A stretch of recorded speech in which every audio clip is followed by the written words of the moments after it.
Hi, everyone. My name is Charlene Platon, CEO and co-founder of WellNurse, and welcome to our live stream WellNurse Spotlight today. We are so excited to have you all here, and we are really excited to introduce our guest speaker for today, Catie Harris. And Catie Harris is a PhD, MBA, and registered nurse, and she is also the NursePreneur Mentor who has empowered thousands of nurses to monetize their knowledge and skills in business while inspiring them to change the way healthcare is perceived and delivered. Catie strives to undo the perception that nursing care is limited to the hospital setting, and through her intensive mentorship program, Catie shows nurses how their nursing knowledge can transcend the hospital system into a profitable business. Catie is an international speaker who has been featured in ABC, CBS, NBC, Fox News, and Huffington Post. She has also shared her innovative mentorship work on national and international podcasts and TV, including Be Efficient TV, Dubai One, and Copy Chief with Kevin Rogers. Catie is a serial nursepreneur and single mom living in Philadelphia with her son, Matthew. Thank you so much for joining us today, Catie. Absolutely. Thanks for having me. It's so great to have you. I remember still when we met for the first time in San Francisco, and I can't believe that that was, over a year ago now. Isn't that crazy how time flies? It is really crazy. And, COVID really put the kibosh on those meetups, but they were so much fun to meet people like you and everybody else that was in that San Francisco meeting. Yes, I agree. And, that event was great. Just as Catie's referring to, we actually met over a Nursepreneur event that she had in the Bay Area. And it was one of the most inspiring events that I had actually gone to, before 2020. So really, thank you so much for that, Catie. Yeah, absolutely. And Catie, we also have our team on the line, so they will be here to screen some questions that come in live through the audience on our different platforms. And so, just for everyone in the audience, if you do have a question throughout this conversation, please feel free to post those questions on our different platforms. We're currently on LinkedIn, we're on Facebook and YouTube. So if you have questions, please put them in the chats, and we will be able to monitor it, and we'll try to get to all the questions, but if not, we'll just try to answer as many as possible. All right, so let's get started. And Catie, we would love to hear from you first and just learn a little bit more about your career in nursing. You've had a really interesting and unique career, and we just want to hear about how you got there and just a little bit more about that. Yeah, so I started nursing. Oh my gosh, I've been a nurse now for 20 some years, which is hard to say because I always felt like, you met those nurses that had been in nursing for 20 years and you're just like, oh, that'll never happen. And here it is. I'm that nurse. So I started out in neurocritical care basically and just grew up with just working with neuro patients and my neurosurgeons and really spent the better part of my 20 years with them. Went on to nurse practitioner school and just was kept looking for something else. I love learning, love just that whole aspect of, I don't know something, I got to get to the top of this and really understand it. So school lent itself to me for that. So I did, oh my gosh, I've done 3 masters, an MBA, then, went on to do the PhD and lots of certificates. So got tons and tons of initials behind my name. But, none of it was really kind of giving me what I wanted because ultimately I kept going back to the same hospital system and doing the same job, but wasn't really growing in that job because they, just didn't have that opportunity to expand the way that I wanted to. And so that's kind of where I kept thinking, all right, what else can I do? And I kept exploring these other avenues of what else can I do and how can I do it my way? Because that was another one of the hurdles that I kept coming up against in the hospital is once things seem to move way slower than I wanted to. Like I want to move. And, to get anything done, and rightfully so, you need committees and all these things. I don't function that way. So it felt like this huge constraint on me. So that's how I kind of started delving into, well, what else can I do that doesn't rely on anybody else? And that's when I came into entrepreneurship.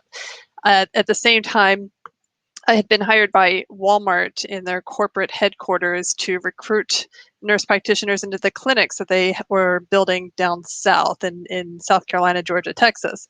And my role was really to meet other nurses, nurse practitioners, nurse leaders, that kind of stuff.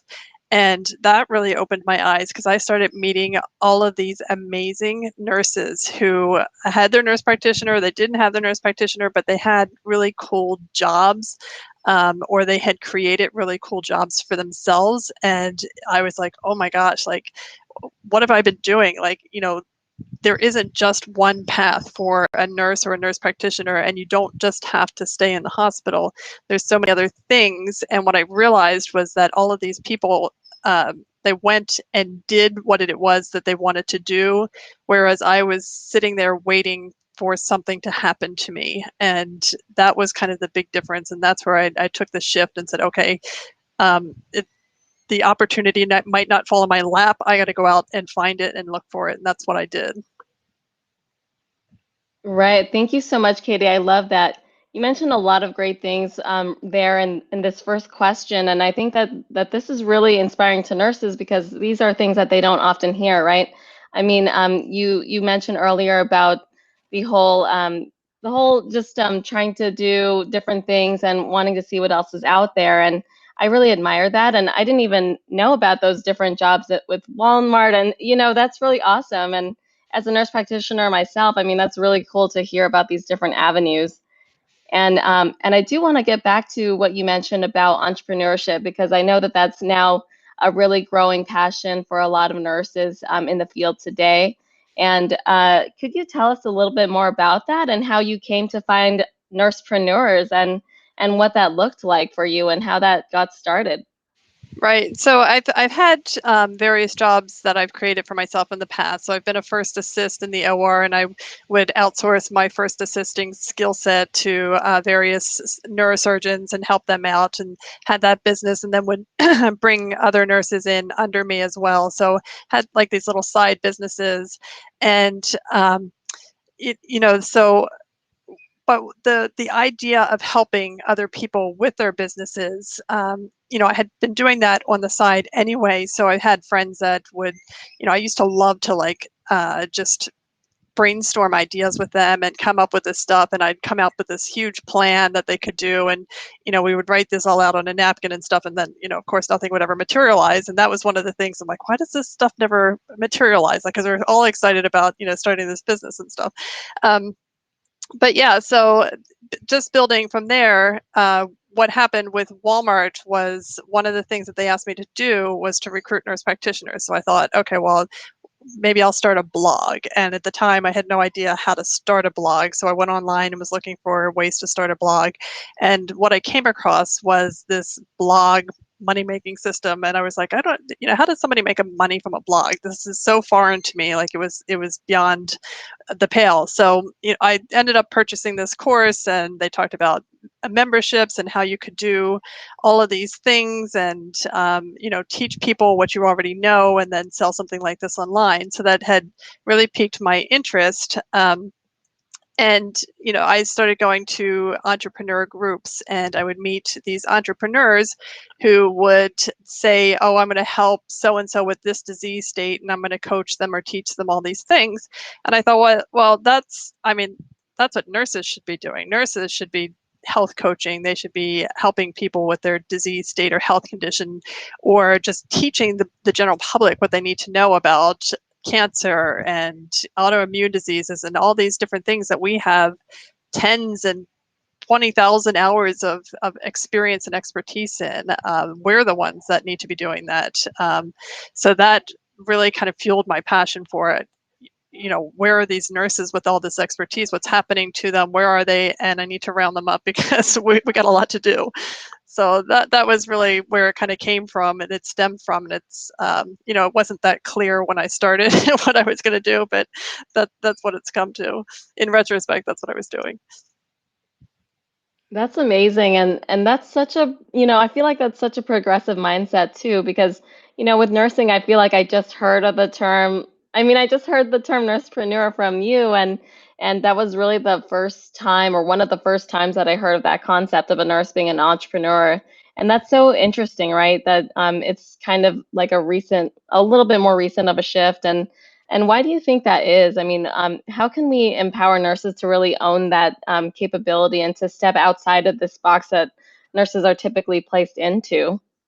Yeah, and I'm just going to say that entrepreneurship is certainly a path, and a path out of like kind of a bigger issue that I think that we have as nurses, and I think it stems in. We talk about burnout a lot, and the nurses are burnt out, they're frustrated, and I had that as a nurse, right? So I remember, having so I have my 4 master's degrees and my PhD and blah, blah, blah, all that kind of good stuff, right? But every day I'm still going to the neurosurgical unit and reporting to the intern. And this made me really mad. Like, it was making me mad, and I was suppressing this annoyance and anger, because that's just the way the hospital works. I have to report out to the intern, and then the intern, would turn around and say things to me like, well, we don't do that around here. And I'm like, you've been here for like 10 minutes. Don't tell me how we do things. I've been here for 20 years. So, kind of suppressing this just discontent, not really having an outlet for it, led to just an argument that I got into with my physician, and just had my attending physician, who I had known as a resident, which, so then you feel like you have this special relationship or whatever, and just really blew up one day. It just, like, everything just kind of came out me. It blew up. I got in trouble. They sent me, I got suspended from work. I ended up in anger management classes, which was, to me, it's really funny now because I'm the most subdued person. Like, it takes, you really have to work hard to get me upset. But so here I am, really just cursed out and attending, got sent home. And I'm thinking, I'm in anger management classes, and I thought, this is not what should be happening to you in your life. Like, you really have to look into what's going on. What is the problem? Why am I so angry? Why am I so mad? And, I would say at the time that I was burnt out because I didn't have the outlet. I just was trying to force myself to fit in the hospital setting and do the things that they wanted me to do. And it wasn't working. And I wasn't paying attention to that fact, that it wasn't working for me, that I couldn't be what it is that they wanted me to be. So one of the problems I had, though, was that I was afraid to, one, own my ownership. I didn't even, my expertise, it never occurred to me that I could have been an expert in neurocritical care and done all these things. And you think it would, because I have a PhD, and it's kind of my job to go out and tell the world about, be the expert in a certain area. But I didn't know how to brand myself. So I would do things at random. I would do stroke stuff here, neurocritical stuff there, and APP stuff here. So nobody really knew kind of like what my specialty was. And that was kind of a big problem, because I got passed over for lots of things. And that contributed to the dissatisfaction, or the burnout that I was experiencing as well. So that's kind of where entrepreneurship has given me that path. It's a narrow path, and these are the things that you need to do. But even if you don't go down that route, for nurses, I think just having the confidence to own the expertise, and the confidence to brand yourself and put yourself out there is really, really important. And for me, just kind of circling back on your question, entrepreneurialism is that the pathway that I help nurses to do that. That's amazing. Thank you so much, Catie. And you brought up a lot of really good points there because, I mean, first, I think one thing to bring up is the idea of autonomy in nursing and in healthcare too. I mean, it is really important when you get to a certain point that you have that autonomy, right? And you can make decisions. And I do think that that is a point of frustration for a lot of nurses. I do see that, and I've seen it throughout every step of my nursing career and advanced practice career as well. And so when that comes to mind, the idea of entrepreneurship can seem really, I mean, like a viable option. And thank you for sharing your story too about your personal journey with burnout and what had been contributing to burnout, because it just kind of goes to show how wide the range is for causes of burnout. It could really be, I mean, it could be a lot of different things, not just one thing, which is why it's such a complicated, complex issue in healthcare. So I really appreciate you sharing that story. And I do think a lot of nurses who are listening right now, I'm sure that they could, that they resonate with that as well. And that's really inspiring. And now that you've been pursuing this journey and you've been pursuing your own business, how long have you been on that path now? And how has that journey been? What are, the ups, the downs? What have you been experiencing? And because I'd love to hear if you had like what resources you used and how you even got on that path, because that's something that's really difficult to do. Yeah, it is difficult to do. And I started this back in 2016. So it's been about 5 years, 6 years, 6 years in June. And yeah, I mean, it again, it wasn't something that like happened overnight, right? I had so many issues to deal with in the beginning. So you would think it's pretty straightforward. You have an idea, you put it out there, and business itself is a pretty straightforward thing.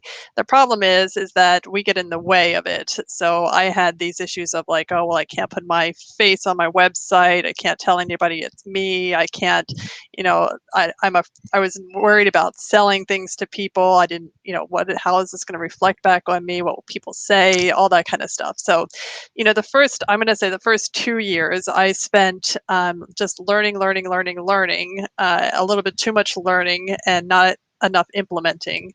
And it took me a good year to put a webinar together finally, and to the point that there was just nothing else that I could do other than make a sale. So, I went ahead and offered the course that I had put together and through a webinar and sold some of those courses. So, I was really excited, but at the same time, just like petrified, right? So my first reaction to that was like, oh my gosh, I should give them their money back. That I don't deserve this, all those kind of emotions that you go through um, when somebody actually gives you money. It's paradoxically, it's a weird feeling because, I could give free advice all day, but someone pays me for it. I feel this burden, and so I've been through ups and downs, and that's part of my money story and trying to figure out like my relationship with money and understanding all of that aspects of it. But yeah, so it's been just this incredible up and down. And even, I sent an email to one of my partners yesterday, and I'm like, I'm being tortured from 20 different directions still, so like, just getting the ups and, I mean, you're always gonna have ups and downs, right? To me, there's no end. It's just the journey of what you're on and trying to navigate all the things that are thrown at you. And I'm better prepared now. And confidence has a lot to do with that, because the first 2 years were about finding my footing and finding confidence and just kind of owning an expertise.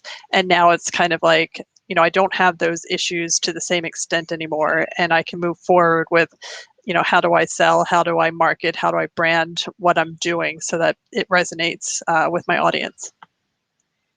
Thank you for sharing, Catie. And it's so funny what you mentioned.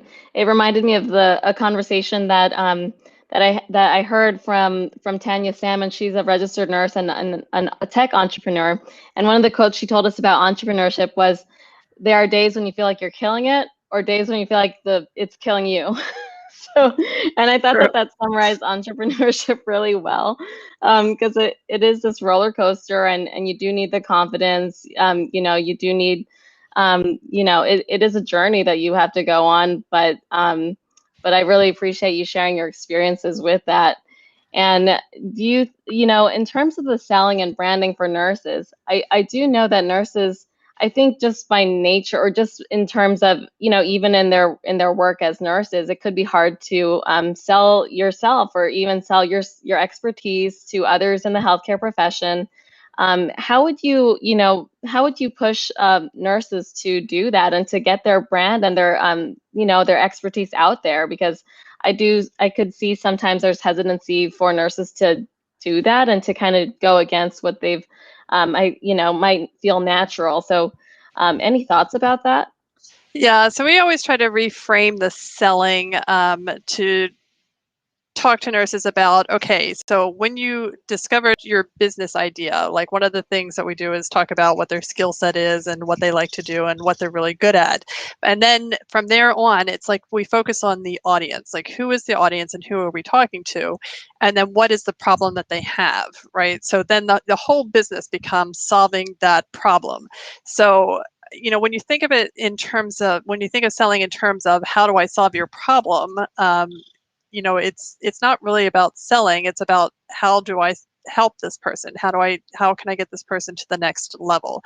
And again, people have, just different relationships with money. Like, I personally, I, I feel weird if somebody's trying to help me for free. Like, I just want to give them money to help me.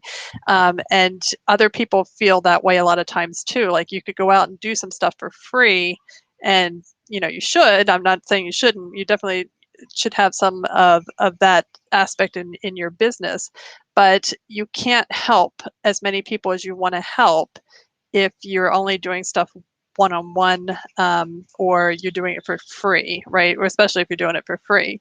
So, how many people can we help solve a problem is what you're doing. And it's not selling, because when we think of selling, I think we think of just, sleazy people trying to get money out of us, and that's not the goal at all. When you're selling, what you're doing is saying, hey, I've got this great solution. Maybe it's not going to work for everybody, but if it works for you, I can change your life. And I don't want to work with people that don't have some sort of impact factor that they're going after, or just some sort of just really great idea just to sell people stuff so that you can make money.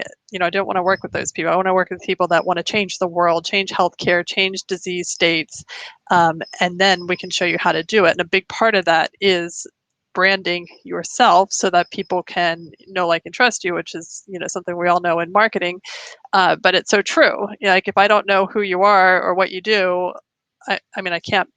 You can't help me solve my problem. And so that's a big part of, we do something what I call the brand called You, which is where we help you get your name out there, get your message out there, and just let people know how you can help them.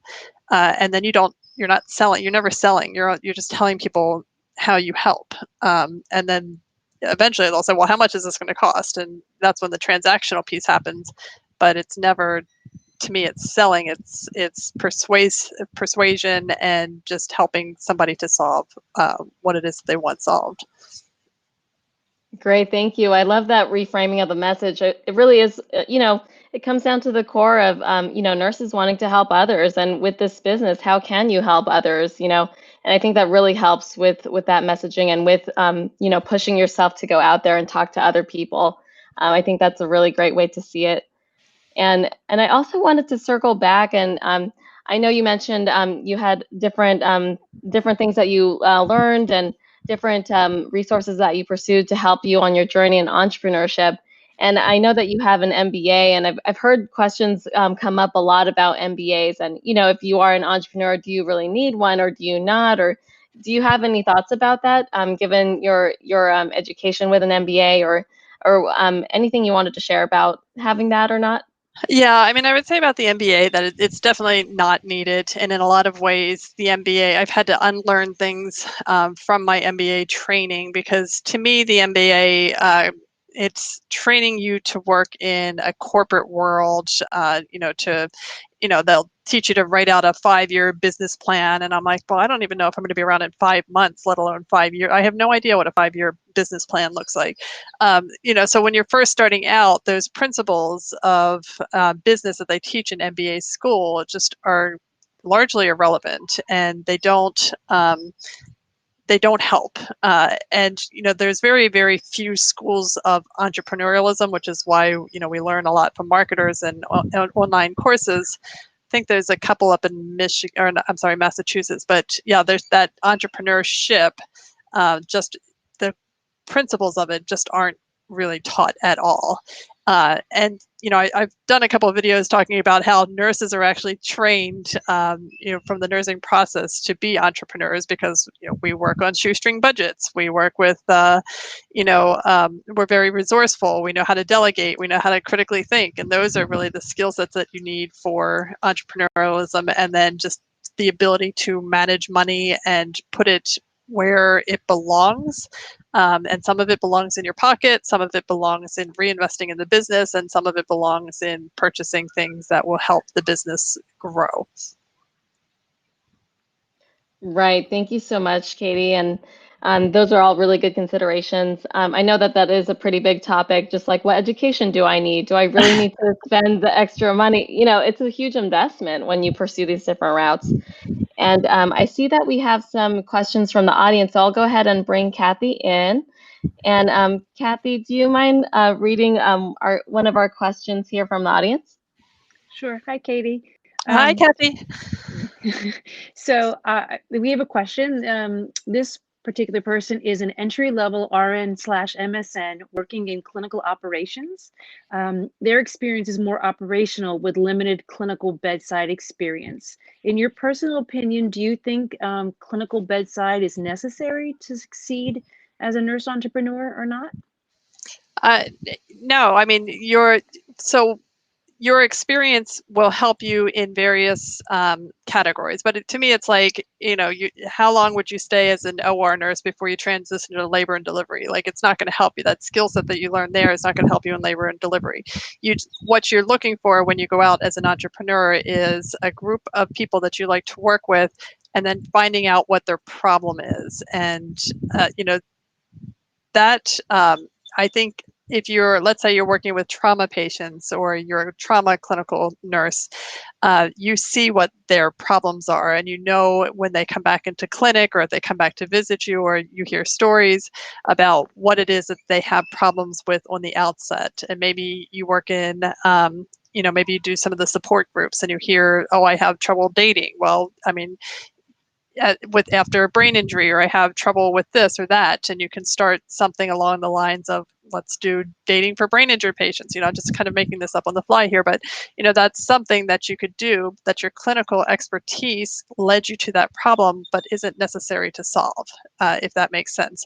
So, and again, I've met so many entrepreneurs that are 18, 20, and I would say that, they don't have the life experience or the clinical experience that a nurse of 20 years has, but certainly, they're able to solve problems for people. So I just think that we can do it 1,000 times better. That's my personal opinion anyway. Great, thank you so much, Catie. That was a great answer. And I see that we have another question too. And Catie, do you want to ask this question from Dolores? Oh, sure, absolutely. So any thoughts on how to build and launch while you're it's a great one, while you're still working full time? For example, how do I put my name out there when I'm working on my new business as a side hustle right now? Yeah, that's a good one. Because I always tell my nurses, do not quit your day job, because this is not the fast path. And I've had nurses come and say, how can I make money really fast? And I'm like, I don't know. Let me know when you find out, because this is a journey, and you definitely want to keep your full-time job. But getting your name out there, really comes back to what is it that you want to be known for, and then just being very strategic about branding yourself on that topic. And one of the things that I see a lot of us doing, and I've been guilty of this too, is being just too broad. I'm a wellness nurse, or I'm, this type of nurse or that type of nurse. I'm a neuro nurse. Like, that still isn't enough, right? So what is it that you specialize in that you want people to know about? And I had one student that did med spa, and she actually specialized in like lips, like making lips really plump and beautiful. And that's really, really, really specific, but it's so, if you want to get your lips done, you're going to her. So how is it that we can brand you? What is it that you want people to say, hey, that person, Dolores does this, or Dolores does that. Articulate what it is that you do and direct people to you, then you have a good brand. Another example is I have a student that does cannabis for kids, and who works with parents with kids who have autism or behavioral spectrum or behavioral disorders, and she counsels them through cannabis use and other things that she does as well. That's not the only thing she does, but I always remember her as the cannabis for kids person. Like, even if I can't remember her name, I'm like, oh, that girl, you need to talk to Vanessa, because she does cannabis with kids. That's how specialized you want to be, and not just cannabis, because a lot of people do cannabis consulting, but cannabis for kids specifically, you want Vanessa. And the other cannabis consultants, maybe they do cannabis for kids. I don't know, but they don't specialize that way. And if you can find some sort of specialty like that, once you're on social media and talking about that topic, that's how the brand builds. And it's not something that happens overnight, and it doesn't happen in 3 days. It's going to take you about 6 months to a year to really brand yourself well. Great, thank you, Catie. Those are really great insights, and I do agree. When you're starting out, it might be in your best interest to keep your job as you're building, because it takes a lot of work, as you mentioned, to even find your brand and what you want to pursue. And on that note, how do you balance it all? It really is a lot of work on the side, figuring things out, and then trying to establish and grow what you're building. But how have you balanced it as you were taking off, and how do you balance it now? Oh my goodness. Yeah, that's a good question. I'm not sure. I'm trying my hardest to balance it all, but it is hard, and you do get exhausted from burning the candle at both ends, so to speak. But it's also something that I love, so it's fun for me. One of the things that I started in 2020 itself was building up a team. So I had people to help me. And that was one of the things that I really kind of discovered when I was coaching, was that I just couldn't be everywhere that I wanted to be and get stuff done. So then I would start getting, angry emails. Well, you didn't do this, you didn't do that, you said you would do, and I thought, okay, this is going to fall apart if I don't get help. So I started bringing on team members to help me in various ways, and that had its own set of problems, because then, trying to communicate how you want things done, and building a team, because you're dealing with a whole bunch of different personalities that come along with it. So that's been really important. But prior to that, it was really about, one of the things that I like to do is have 12-week goals.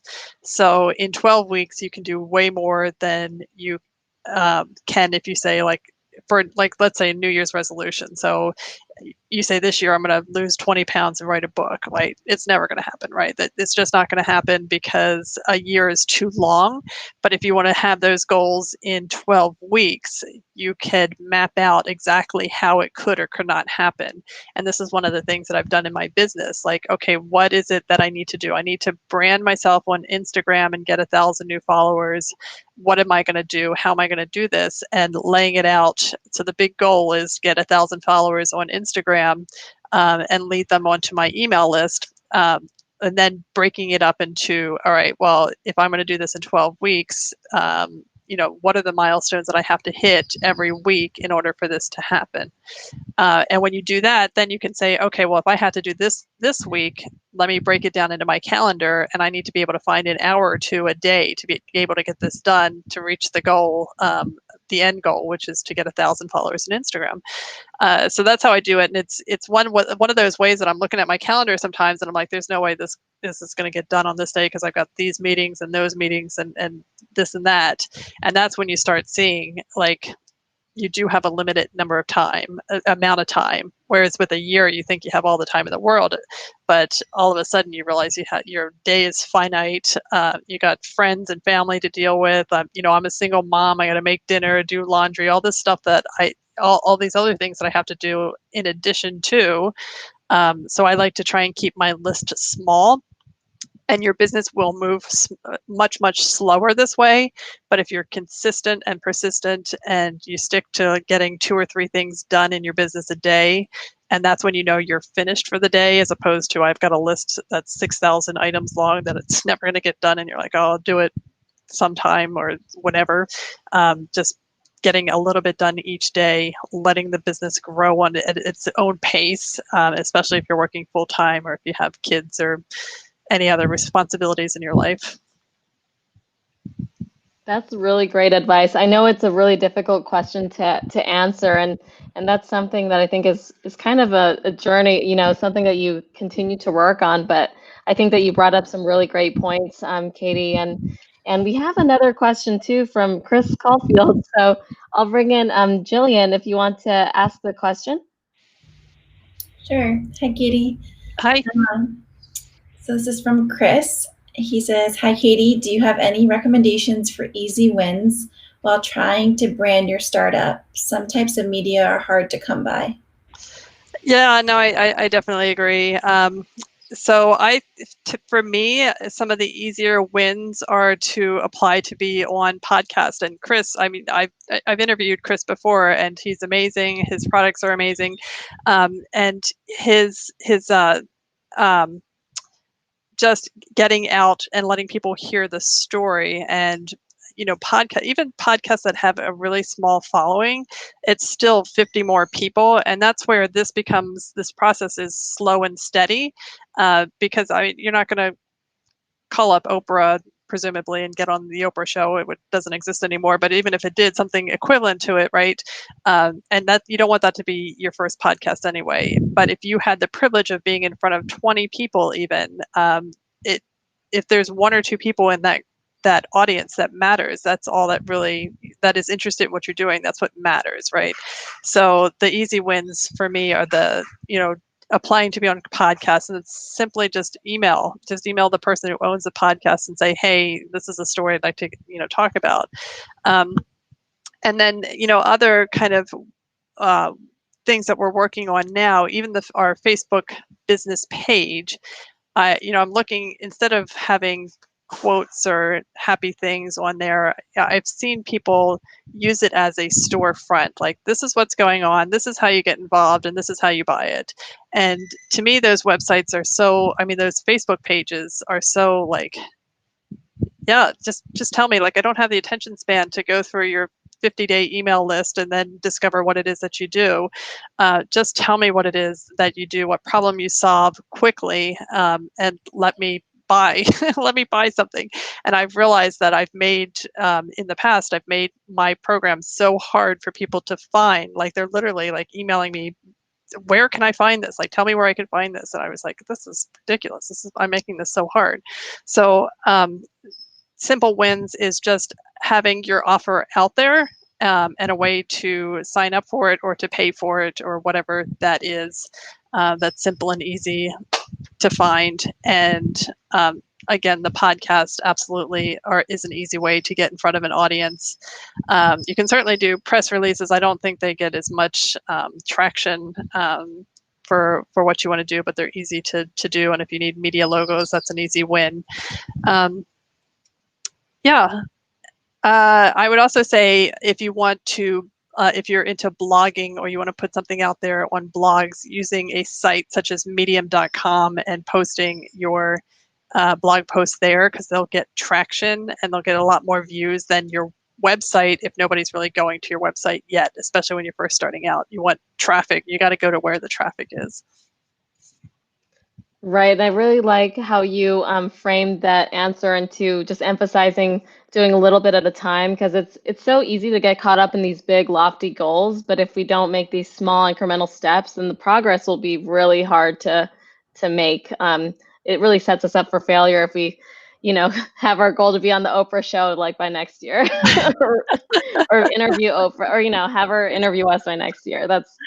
But yeah, just those goals, like getting 10 people to watch your podcast or listen to your podcast, and doing that, I think that really helps. And there's another question, Jillian, so I'll bring you back up to read this question. Oh, sorry, Jillian, I think you're on mute. Sorry. So this question's from Dr. Tiffany Victor. She says, greetings, Catie. While this may seem like a fairly easy task, it can also be a daunting one. What platforms or methods work for you regarding staying organized?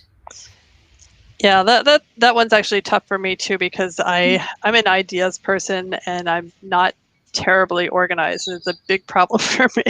So in the past I've used Google Drive, and I have Google folders, and then I have so many Google Drives that I can't remember where anything is. So one of the things that my team did for me, and I kind of went kicking and screaming, was they set up a project management tool called Asana, and we use that quite a bit. We also use Slack as a way to communicate, because my team is actually all over the world, so it's just easier to use Slack channels to communicate. But those two too, the cards in Asana have been very, very helpful. And now I'm able to like organize. I have my own personal project file, and I can organize my cards, and I get to move them around, which is kind of fun, and it's a way to procrastinate sometimes when I'm trying to avoid doing things.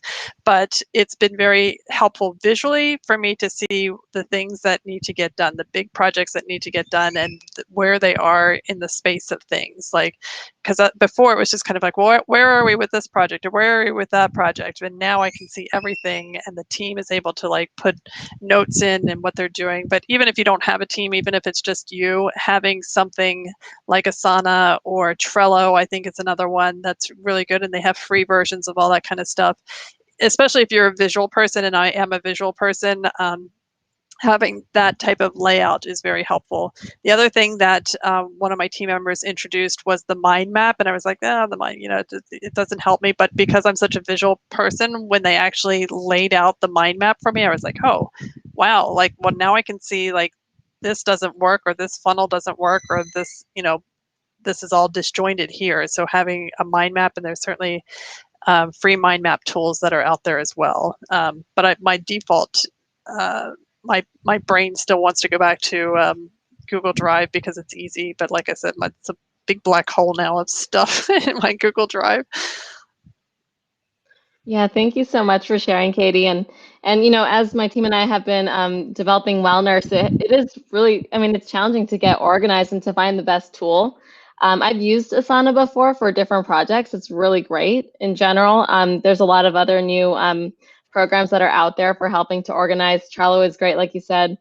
Even Microsoft Teams has had some organizational features. So lots of really cool things out there, and I really appreciate your insights too, because I also could be an ideas person, and I'm also visual, and I don't know, my my board could be kind of crazy sometimes, but so I really like that you mentioned that. But there's a lot of different tools out there, and I think it's just a matter of trying which one, trying them and see which one works for you too.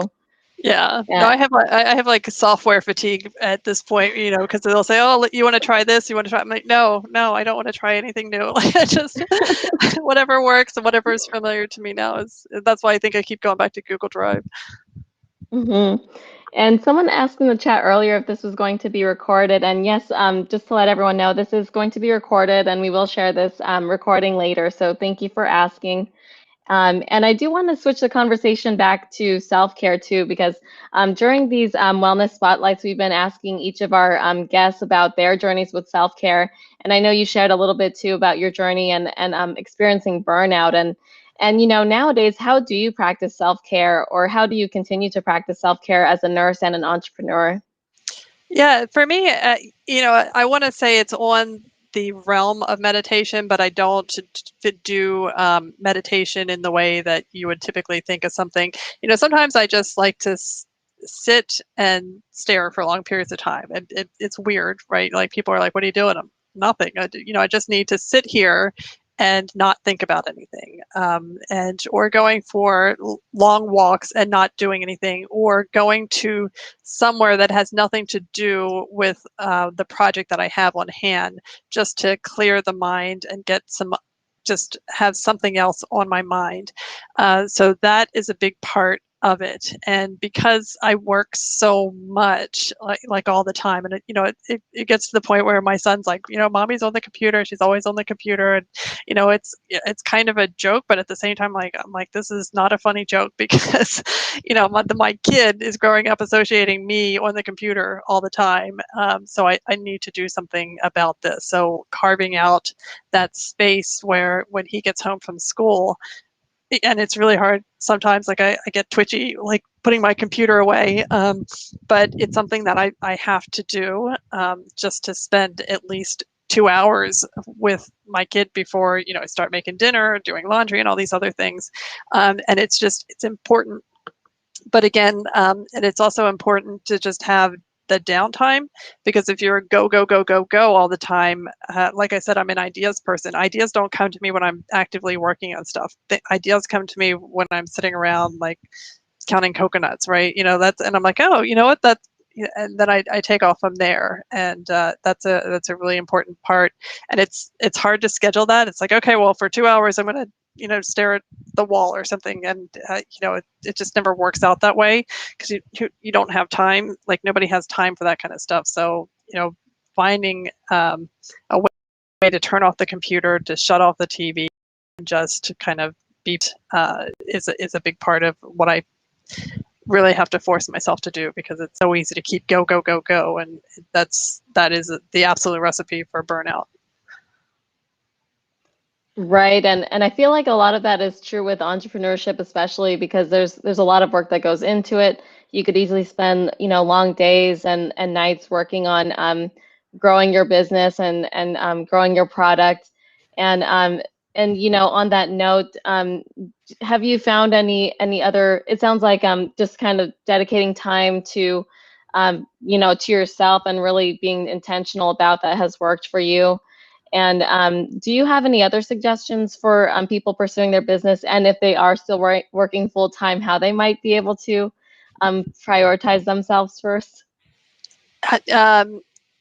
Yeah, I mean, it's hard. It's really hard, because when the pressure's on to get stuff done, it's hard to put yourself first. And especially as nurses, we have that kind of added on to our psyche, that doing something for yourself is selfish, and that gets reinforced too. So there have been times where I am working a little bit extra just to get something done, and people will be like, well, you don't do that, you need to do this, you need to do that, you need to stop working, and it just adds on to the pressure and the burden that you feel. So honestly, like, even if it's just having a cup of tea and journaling, or just taking time to just sit and be present and not worry about what happens tomorrow. Don't worry about what happens in an hour. What is happening, like, right now? And if you can do that for even small increments during the day, and just not worry about what happens later, what's happening right now, it does change a lot of your perspective, and it does give you that sense of, like, everything is okay right now. Right now, it's perfect. I'm not worried about what's going to happen. Right now, I'm with my son, and we're hanging out, we're having fun. Yeah, that's true. And that sounds a lot like mindfulness too, just really being present in the moment and really cherishing what's in front of you and not thinking so much about, oh my gosh, I have this thing and I have this thing, which, I'm sure more than anyone, like how that can feel, just like worrying about all these different things in the future.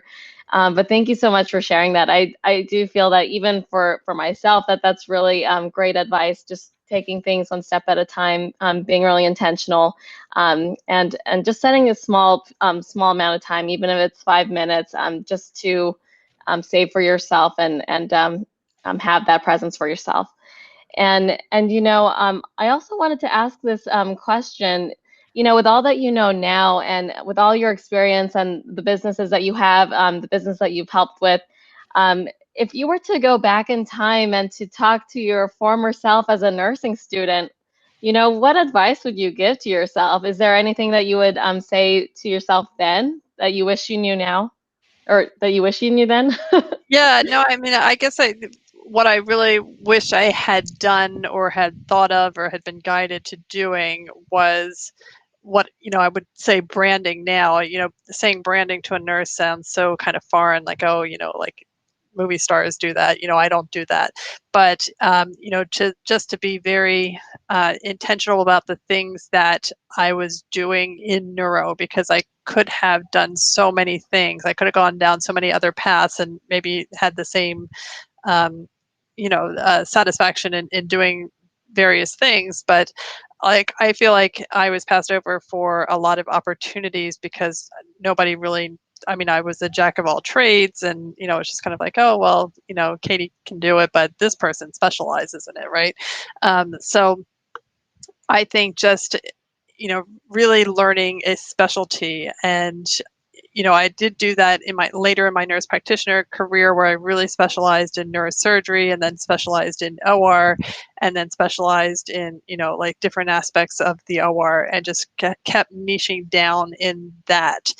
So you don't have to start a business to do that. But then when you take, you take that specialty, all of a sudden it's kind of like, well, who are we going to ask to speak at this conference on the topic of neurosurgical procedures?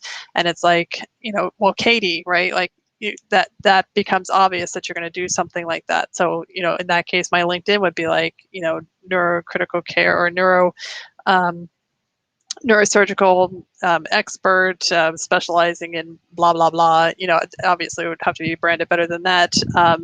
But just really kind of focusing on something specific. And, I've told my acute care nurse practitioner students as well, like, areas that aren't well developed, like acute care billing in the hospitals.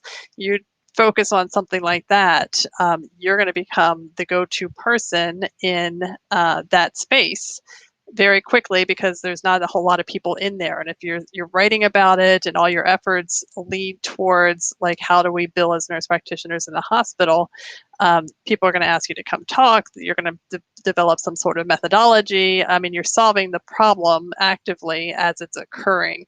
And I think those are ways that as nurses, we need to really find something, because, and especially after all the nurses that I've spoken to, we have a very, very vast career of things that we've done. So I'll have nurses say, oh, I worked OB, I worked OR, I worked home care, I worked this, I worked that, just 15 different things. And then they'll say, what can I start a business in? And I'm like, oh my God, because there's no specialization whatsoever. And in nursing, we have that unique opportunity to try all these different things, but it also, makes us really, really, really broad. And when you go to specialize or be known for something, it's much, much harder. Right, I agree, and that is interesting too. When you're pursuing nursing, there's so many different branches of things that you could get into. I mean, you really could make whatever you would like of your nursing career, and I think that it's really great to consider that when you're a nurse. Just keeping in mind, what are people asking you? Like, where do you see yourself going? Like, what is it that people are gravitating towards you for? And I think that those are the nuggets of information that will potentially inform your future, right? Your future career, the potential to create a business as well. And one interesting question that we would love to hear your insight is there any scenario or situation where you would recommend a nurse to not pursue a business? And if so, what would that be? Yeah, so and I do get this from time to time, because there's certain nurses that want. I think they're looking for financial stability, and they're looking to entrepreneurialism for that. And so I always try and differentiate between entrepreneurialism and wealth building, because they're two completely separate things, and they're two completely different journeys. So, entrepreneurialism is about making an impact and changing lives and helping people, whereas wealth building, maybe you want to buy stocks or real estate, or spend less or redo your finances, or whatever it is that you need to do to build wealth. And if that's your goal, if that's what you really want, and this comes down to, what do I really, really want in life? Is this, and it's a profound question that's, I don't think we ever really ask ourselves, because we all think money, money, money, money. Where can I get more money? And it's just kind of like, well, all right, if you had all the money that you wanted, what would you do? And a lot of times the answer is like, well, I would just, sometimes I'm like, I just want to have a glass of wine and read my book. But I mean, how much money do I need to do that? Like, I don't need to pursue entrepreneurialism for that. But differentiating between, do I just need more money for security so that I can feel safe and that I'm protecting my family, versus, and maybe you want to buy some like long-term insurance or annuities, or what, I mean, it's a whole different pathway, as opposed to, do I want to devote the next couple of years to solving a problem for somebody else? So that's, I think, the difference that you have to make, because what we all see is that kind of dream of like, oh, I'm going to start a business and I'll make $1 million next week, and then I'll have all the money and I can do this wealth building thing. And I've never seen it happen that way, like never, ever. And the people that do really, really well, really, really fast, it's because they've already have a business and they already are in that space. But to go from like 0 to 6 figures in a week or a month, like I've never seen it happen. So you have to be in for the long haul. You have to love what you're about to do. And you have to say, if I never get paid for this, would I be okay with it? That's a really good question. If you did get all the money you wanted in the world, would you still, what would you do? I think that's a really important question. And it's like, would you be doing what you would like to set out in your business, or would you do something, drink your wine and read your book, or I do want both. Let's which honestly sounds pretty good too. But yeah, I think it's a great question, and it's a big question too. It really makes you put things in perspective. So thank you I really like that a lot. And in terms of nursing entrepreneurship too, have you seen a lot of the nurse-led businesses succeed, or have you, is there a way that you have been able to gauge the success of these nurse-led businesses? Because I know that it's a growing number, but I'd love to hear your perspective. Yeah, no, I mean, there's definitely a couple different camps. So the nurses that are convinced that they can do this move much more quickly than the nurses that have kind of they're dipping their toe in and saying, well, let's see if this is going to work, and I'm not really sure. And so I've had nurses move really fast, putting stuff together and getting the business out there and start making their sales early on. And then just yesterday I had a one-on-one call with one of my students who's been with me for almost a year now. That's what we were talking about. And I was like, okay, so we need to do your podcast. We need to put this lead magnet together. We need to do these 4 things. And I said, what, my feeling here is that, you're resistant to doing them, to putting yourself out there. And she admitted, she's like, yeah, that's exactly what it is. So it's kind of like pulling teeth. Like I can't force them to do what they need to do to get the business up and running. So there's a lot of mindset stuff that we need to deal with and work with. I'm not sure if I answered your question or not, though. Oh no, yeah, I think that those are really good points, and I think it sounds like a lot of the success of the business really is dependent on the entrepreneur, and Oh yeah. what they are pursuing, how much work and thought they put into it. So I could definitely see how it could vary from nursepreneur to nursepreneur.